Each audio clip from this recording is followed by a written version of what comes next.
CHI St. Alexius Health Dickinson presents Western Edge Living.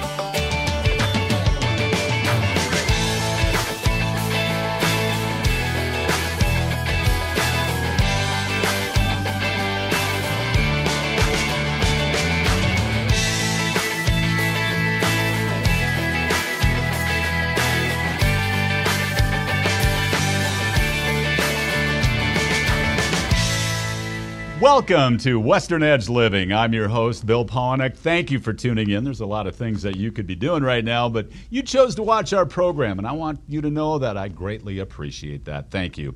We're presented by CHI St. Alexius Health Dickinson. Make sure you follow them on Facebook because they always update classes that they have and events and all sorts of information about that wonderful facility. In fact, if you go to their Facebook page, you can find out about their baby seat classes. Did you know that 4 out of 5 baby seats are used incorrectly? Wow. And there's probably a lot of other things you didn't know. Maybe you're new parents, or maybe it's just something you want to learn about. You can find out about that. And you can also find out about their Community Health Improvement Grants program that they have. It might be a little late for 2024, but keep it in mind for 2025. And you can find out more about that on their Facebook page. CHI St. Alexius Health Dickinson presents Western Edge Living, and today we are going to introduce you to some folks with Isaiah Riders Christian Motorcyclists Association. They've got an event coming up in September that they can't wait to share with you, and you're also going to meet the deacon at St. Demetrius Church in Fairfield, and St. John the Baptist Church in Belfield. Tony Holt is going to join us. He just returned from war-torn Ukraine, and does he ever have some stories to share? So call up the neighbors, tell them to turn on the TV, because Western Edge Living starts now, presented by CHI St. Alexius Health Dickinson. I had an episode with cancer. When I hit that 5-year mark, my doctor at Cancer Treatment Center of America outside of Chicago suggested to me that my provider in Dickinson at my hospital, do the tests that they would do at Zion. So within less than 2 days, I had both my tests taken and results, and I was able to stay in Dickinson and not have to travel all those miles. I just feel the fact that they work so closely together in making sure that those tests were taken and that my overall health was first and foremost in both those minds, whether it was at CTCA at Zion or my hospital right here. So I'm just so grateful for that. Medora Boot and Western Wear in the heart of historic Medora, open 7 days a week, 10 a.m. to 6 p.m. Boot is their middle name, and they have over 1,500 pairs of boots in stock for all ages and sizes. They also have the all-new Higher Boot, with more expected to arrive this summer. Western clothes, belts, caps, hats, and more, including a great line of toys and Longhorn wall decor. Medora Boot and Western Wear for the cowboy and cowgirl in you. Medora Boot and Western Wear.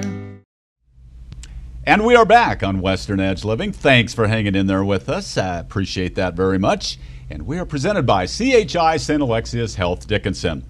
Got an interesting guest with us today. We always have interesting guests today, and this guy certainly isn't going to drop the ball. It's Ethan Barr with the Isaiah Riders Christian Motorcyclists Association. Good to see you. Good to see you. Thank you. And if you weren't doing this, you'd be out checking electrical systems and things. I understand you're the company you work for. You work with Rough Rider Electric? Yep, that's one of the companies I work for, yes, sir. Are you originally from the Dickinson area? Born and raised in Wahpeton, North Dakota. Wahpeton. Yep. How long have you been in the western side of the state? We moved to Kenmare. We were in Kenmare 9 years prior to this and been here for 3 years. So. Okay, and been with Rough Rider Electric. You're a company that works with Rough Rider Electric. For the last 3 years, yes, sir. Okay. Yep. Well, good deal. You like it here? I do. We love it here, yes, sir. Great. Yes. Tell us about Isaiah Riders Christian Motorcyclists Association. On your Facebook page, you say you're changing the world one heart at a time. What does that mean? That's the national CMA. worldwide actually organization, but that's our goal, is reaching one heart at a time for Jesus, to tell people about Jesus, obviously specifically but not limited to the motorcycle world. Obviously that job is throughout the world no matter what you do on your daily life, but that's our slogan essentially, is changing the world one heart at a time, and we just live by that. So how do you reach people? We go to events, which we call like secular events for that we don't put on. So bike events, the bike shows, we're part of that. We have a booth at the bike shows. We go on rides with all the other clubs in town. We make, a lot of us have friends in the other clubs and things like that. And we just get out there and, we bless motorcycles. We have specific stickers and tools to bring out into the biker world to show what we do and, bless people's bikes and just further the kingdom of God. You have some beautiful bikes. I saw the pictures on your Facebook. What do you ride particularly? Harley, I guess. If I don't know how specific we want to get, I got a couple, but Harley is the brand that I ride. But. Awesome, yeah. Okay. You've got an event coming up September 7th. Yes, it's sir. called Run for the Sun, and Sun is spelled S-O-N. Yes, sir. Explain that title, first of all. So, essentially what it is, it's I guess that specific event has already happened, or it's our one fundraising thing that Christian Motorcycles Association does. So, and it's the only fundraising we do essentially as an organization, and it's Run for the Sun, because all the money literally is for the Son, Jesus Christ. The reason we do it is to further the kingdom of God. All the money goes to not our organization at all as far as like the everyday tasks. It goes to some foundations like Global Christian Relief, Missionary Ventures, the Jesus Film Project, and then home missions, which would include chapter-to-chapter missions and state functions that we do, but never day-to-day function, just things to get out the gospel. I would have to think the fundraising that you do up to this point has been successful. And based on that success, does that just warm your heart? Does that give you the energy to do another one and just keep on going and keep sharing the message with other people? Absolutely. This year we created an event specifically in Dickinson, our chapter, the Isaiah Riders, called the Biker Bash, which is to raise more money for Run for the Sun. So we are actually, this year we're doing 50% of it to Run for the Sun, and then 50% is going to go to the Connect Medical Clinic. So what that is, it's a local organization in town that helps young parents or parents that are struggling, that need the necessities like diapers and wipes and things, but it comes with a cost. Essentially what they do is they teach these parents how to be parents, and then they get the goods. So we decided that we wanted to also help out something locally this year, but mainly it's for Run for the Sun, but this year we wanted to also put some money back into our community that comes out and hangs out with us. So that's the whole point of it, is just to have a good time at this function, and then the rest, the 50% other, goes to Run for the Sun, which goes to that number in the end of the year. So and where will this be held at? The Veterans Memorial Park. Wonderful. I did see that, yes. And we can find out more information on your Facebook page. Yes, sir. Isaiah Riders, Christian Motorcyclists Association.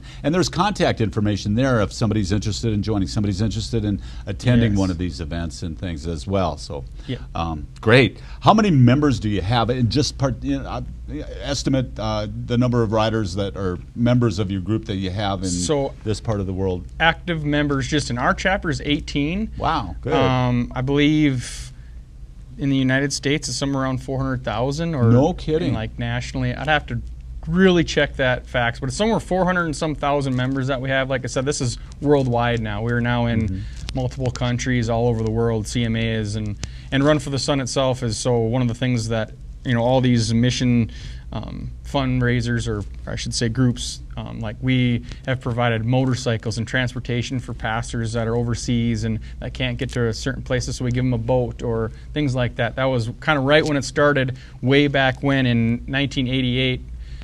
It was a motorcycle. Obviously we do motorcycle things, so in 1988, that's when Run for the Sun first started. We've been around since 1975, but 1988 Run for the Sun started, and the funds were to give a dirt bike to a pastor that was overseas that couldn't get to a church or couldn't get to where he needed to do to share the gospel. So wonderful. Yeah. You also, at your events, you have activities for kids as well. Yep, this year at the Biker Bash, we're going to have kids' bike games, so they get to bring their bikes, and we encourage all the kids to come, and we'll have fun little games to do on their bicycles, and we'll have prizes, you know, to reward the winners and things like that, so it'll be fun.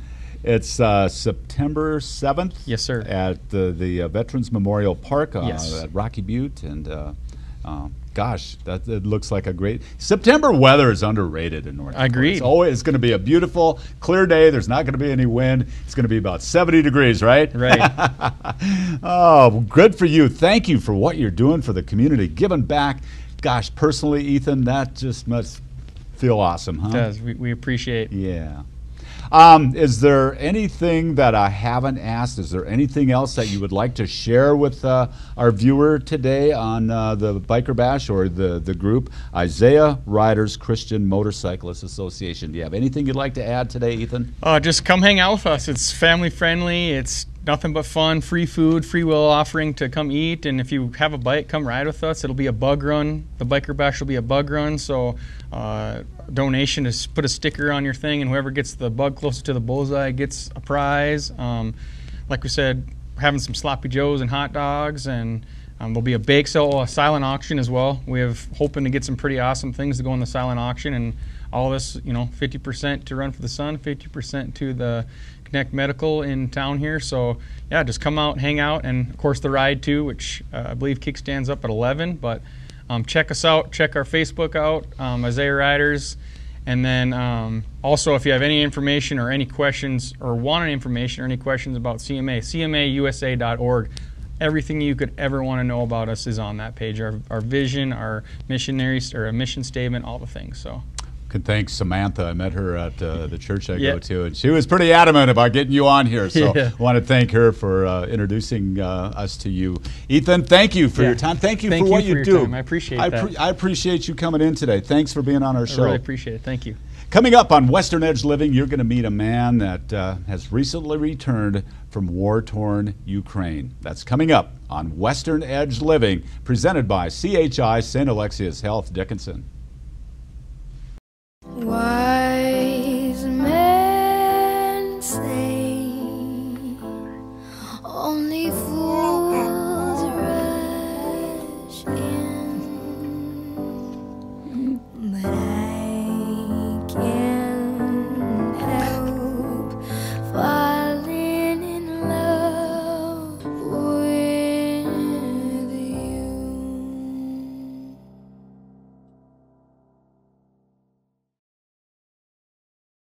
Service Pro Express Lube, now open on East Villar Dickinson. Gets your vehicle serviced quickly and you're back on the road in no time. No appointment required. You don't even get out of your vehicle. They utilize Service Pro oil, the only oil produced and refined in the U.S., and it meets or exceeds vehicle manufacturer requirements. Plus, they top off all fluids and perform multi-point inspections. It's part of what's offered at Service Pro Express Lube. Students looking for a part-time gig? Inquire at Service Pro Express Lube. Ask about the Scholarship Incentive Program. Service Pro Express Lube, East Villar Dickinson, next to Lucky's.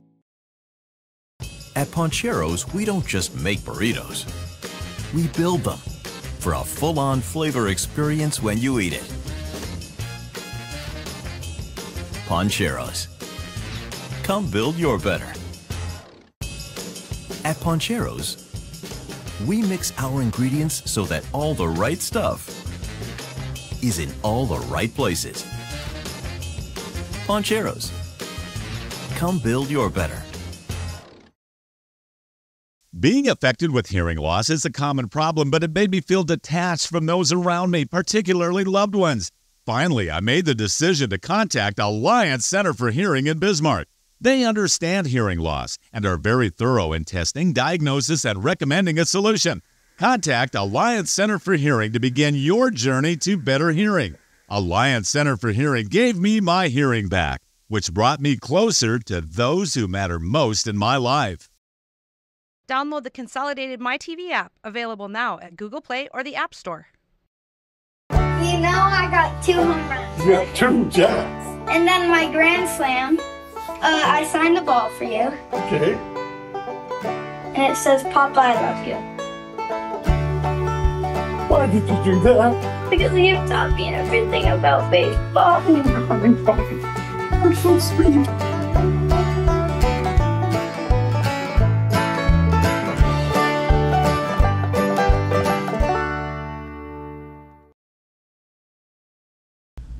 Welcome back to Western Edge Living, presented by CHI St. Alexius Health Dickinson. I'm your host, Bill Polinick. And I can tell you first and foremost that there's not enough time in this program to fully tell the story that you're about to hear details of. And you've got my word. I promise you that we're going to do things that will allow you to hear this man's entire story very, very soon. Stay tuned. The man we're talking about is my friend, Tony Holt. Tony is the deacon at St. John's in Belfield and St. Demetrius Church in Fairfield, the Ukrainian churches in our community. Thanks for joining us today, sir. Thank you, Bill. We got you away from your day job, which is making machines. And that's all I got to say about that, because we'll tell you more about that in a future episode, about the machines that you make. But how long have you been the deacon at the churches in Belfield? I was ordained 2 years ago to be the deacon for St. Demetrius and St. John's. Mm-hmm. Recently, you got a call from Bishop Alexius. Yes. And he said, Tony, we need you to go to Ukraine. Talk about that phone call and what that meant to you and your wife. Absolutely. So my wife and I have been in dialogue with the bishop about what the needs are for ministry and evangelization, and he came up with the idea that it would be good for us to go to Ukraine, to go to the heart of the church, to the place where the majority of the people there are the descendants of the evangelization of Cyril and Methodius in the 900s, and the descendants of the Apostle Andrew. And to go to that place where our church specifically is the majority, to learn and absorb the culture, to really understand the people that we're ministering to, and to be able to learn and to grow. And we certainly did that while we were there. What part of Ukraine were you in? We were in western Ukraine. The war is in the eastern side of the country? The war is in the far eastern side, and we were in the far western side. We were very near the border with Poland. So we were in Ternopil and Lviv regions. Okay. Even though you were away from where the war is actually taking place, you still experience things like, talk about the drones. So the presence of the war in and amongst the daily life in Ukraine is evident. It's palpable. We experienced one night that flying overhead at 3:30 in the morning, there was a drone that we heard fly over our head, and it was low and slow, and 45 minutes later we heard another drone in the middle of the night, very, very early in the morning. The next morning we learned that those were not Ukrainian drones that were flying over us. Those were actually Russian drones. And so this particular drone is essentially a bomb with wings and a motor on it, and it flies very low and very slow. So we figure it was about 75 feet above the roof of the building that we were in based on the sound. Had you known what they were at the time that they were flying over, would that have changed how you felt? I mean, I would have been just freaked out. I'd have been scared to no end knowing that. I don't know that it would have. Our response, we assumed that it was a Ukrainian drone, and so our response when we heard it was, Lord, please bless and keep everybody safe. We assumed that it was a protecting drone rather than a destructive drone. But the reality of the presence of the military action was there. Essentially, every other day while we were there were drones and missiles that were going overhead. And so there was the constant presence of the military action. We saw soldiers, we saw military vehicles, and that while we went about our daily life there, and while others went about their daily life, with great hope, I will add. Okay. Tell us about the soldier that you met that really kind of gravitated to you and your wife. Yes. and tell that story. So one of the things that we were doing there, we were there through most of Lent and all of Pascha, which is how we say Easter, and then in that time after Easter. So we were in the Lviv area for 2 months. And in that time, during the Lenten services in the church, we were there praying, and I was wearing my cassock. And after the service was over, there was a soldier that approached us randomly. Mm-hmm. He could tell that I was a cleric, and so because he saw my cassock, and he approached us and he started talking to us. And I said, "Ja nie rozumію." I'm sorry, I don't understand. My Ukrainian is very, very small. And so I pointed to the telephone and I conveyed to him that we can use the Translate program on the telephone. So we went to the back of the church and we began this dialogue. And it was a 20-minute long dialogue with Ivan. Ivan is the soldier's name. That's the Ukrainian version of Ivan or John, as we would render it in English. And Ivan told us about his having been at the front for 2 years, and at the very start of the reinitiation of the war in 2022, that his home had been struck and that his wife and 4-year-old daughter had died from a missile that had hit their home, and his family had died. And so he entered the military, and he had been fighting this whole time. He was in Lviv for a brief respite, and that next day he was going back to the front. And he shared many things with us during this time while we were having this conversation. And as we were talking, he would just pause and he would lurch toward me, and he would just grab me and he would hug me and just hold me so tight. And then he would just start shaking in a way that I've never experienced anyone shake like that before. And then he would stop shaking, and then he would collect himself, and he would begin the conversation again, and we would begin the dialogue. And so this is a person who is in this tension situation where he feels the call to return back to the front for revenge, but he's in the church.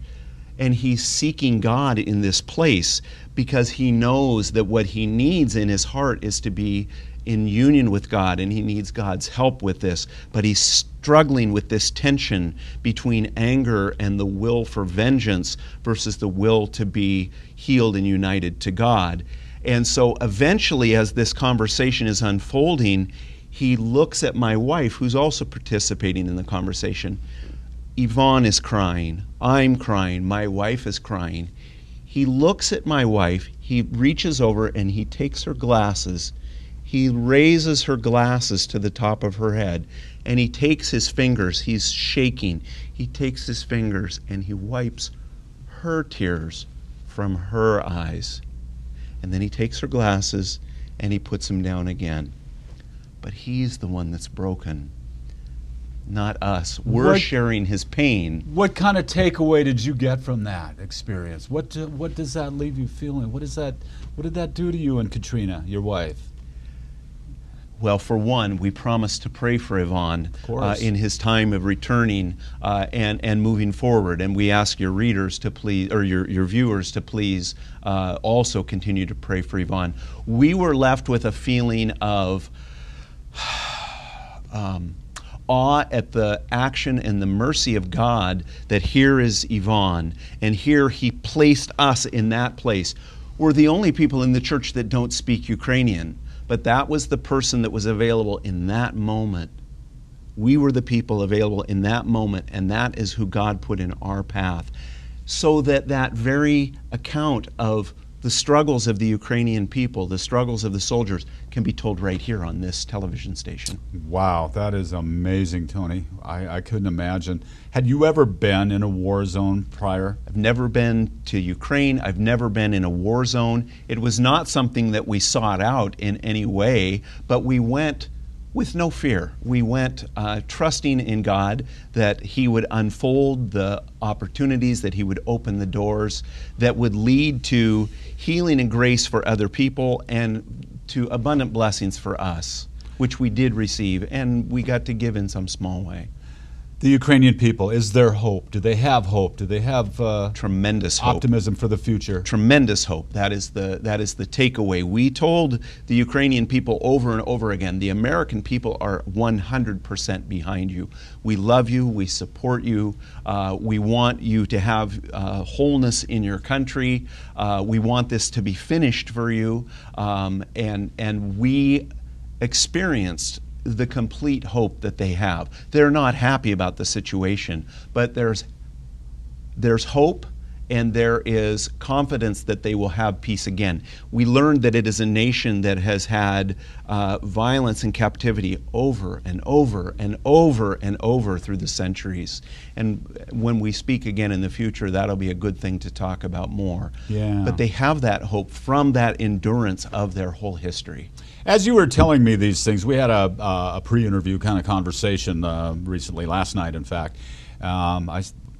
You spoke so well about your experiences in Ukraine that you and Katrina had, and my first thought was, this has to be documented. This has to be, shared with as many people as possible. And lo and behold, come to find out, the bishop agrees with that. What did he tell you? So every 7 to 10 days, it was a 3-month trip total that he invited us to do, and he made arrangements with a lot of people for us to be in contact with. And so every 7 to 10 days, I would write him a little report, just a little keep you up to date report. And so about halfway through the trip, he started saying, "You're going to have to write a book when you get back." And so this happened 2 more times. Then as we came through Chicago on our way home and met with him, he said, "Yes, I really would like you to write a book. I've never written a book before." So there probably will be the details of this will be written down to share with people, to share the story of Yvonne and the other amazing and wonderful things that we experienced there. Yes, and we should mention Benedict Alexius is very well versed in technology. He's on the social media, and so did you send him these things electronically? Yes, yes. Just send it to him on Telegram. They don't use the telephone there as much as they use the program Telegram. So he would get his every so often messages. You sent a picture to me this morning, a shirt that's got a number on the back. What is that? So that particular photo is from the Museum of Soviet Crimes in Lviv, and that is the hand-sewn, it is the Ukrainian shirt that is the national shirt of Ukraine, and that was the number of the prisoner that had been hand embroidered on the back of that shirt, and that was preserved in that museum. And we can go into more about the details of that museum of the crimes. The pictures of the church, is that the church you were serving at? That church that I sent you the photos of, that is the church where I spoke to Yvonne. Okay. Yvonne the soldier. Gosh, Tony, has this changed you? Oh yes, absolutely, absolutely. We didn't. The visit to Ukraine came up really very suddenly. I never had an understanding or an idea that I would go to Ukraine, and so yes, Ukraine has become a part of our hearts at this point in a way that it, even more than it was before. And so yes, we do look forward to returning to Ukraine again. As I stated at the beginning of this segment, we just don't have enough time to do this story justice, and there are steps being taken that you're going to be able to listen to Tony tell these stories, and we will be sure to let you know more about that very, very soon. Gosh, Tony Holt, our guest today, I can't thank you enough for coming in and doing this and doing what you're doing for the Ukrainian people in western North Dakota. So greatly appreciated. And what we do for the love of God. Yes. So we're spreading God's goodness and love, Jesus' love for us throughout the world. That's our goal. That's our great love and joy. Tony Holt, the deacon at St. John's in Belfield and St. Demetrius in Fairfield, our guest today on Western Edge Living, presented by CHI St. Alexius Health Dickinson.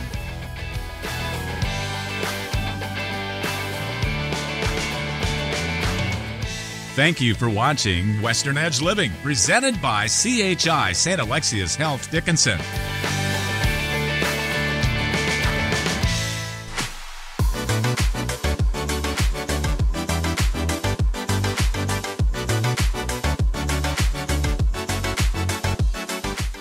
Download the consolidated MyTV app, available now at Google Play or the App Store.